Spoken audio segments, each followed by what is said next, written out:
sad thing because Drudge is the biggest site on the internet. And even though sometimes he was going too far to the right for my taste, there's a lot of great stuff on there. Even though it had a lot of mainstream media links, he would seem to curate and find the best stuff from that collection. And if you do the homework and you dig in there and you look for things, you can find good stuff. Well, I've been noticing myself a disturbing trend on Drudge Report where he's starting to say more and more stuff that appears to pander to the deep state's agenda while still appearing to be supportive. He's slipping a lot. And he's doing really crazy stuff. Like he had several slides, 2 days, where he had these alarmist headlines where they had Trump's picture on the US dollar and all this hysteria about the fact that his name is on the checks that people are getting from the Treasury. Well, he is the president. I mean, come on. It's not a big deal. Everybody's so offended. Oh, I'm so offended. I can't handle it. I'm so offended. Okay, well, they want you to be that way. It's an outrage machine. Because if you're offended, you're distracted, you're off balance, and they can just push you. Oops, I guess we lost the whole world because we kept the thing shut down because, oh my God, the deaths are so bad. Okay, well, yeah, the deaths are so bad if we don't reopen the economy.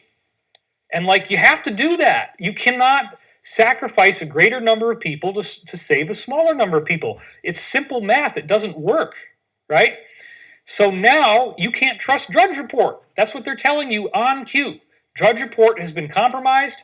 There's a secret contract, and you're not going to find out until after the election.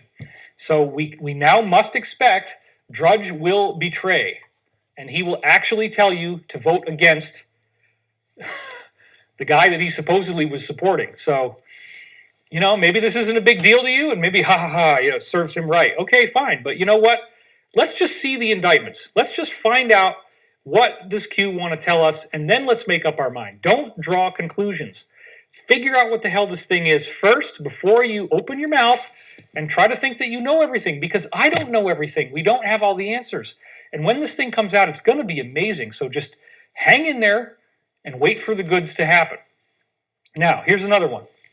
Important to understand, this must be done by the book. This is April 15th, which interestingly enough would have been tax day, and we all got a break from that, and I certainly am grateful for that. A little more time. This time of year can be very stressful for people.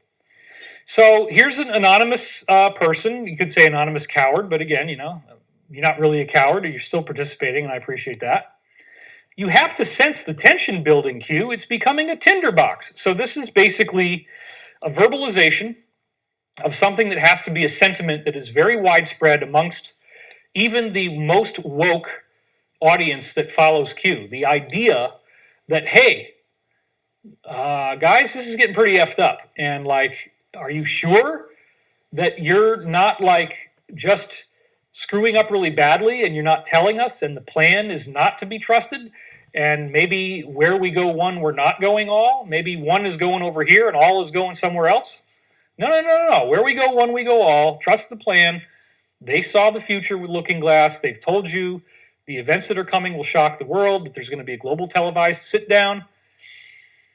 Look, they're not going to screw up, they're not going to waste this opportunity, and they're not going to fail. They have I've had the briefings, there's multiple backup plans of how this gets done, and it could be totally different than anything that we heard. You might not even get the 3 days, okay?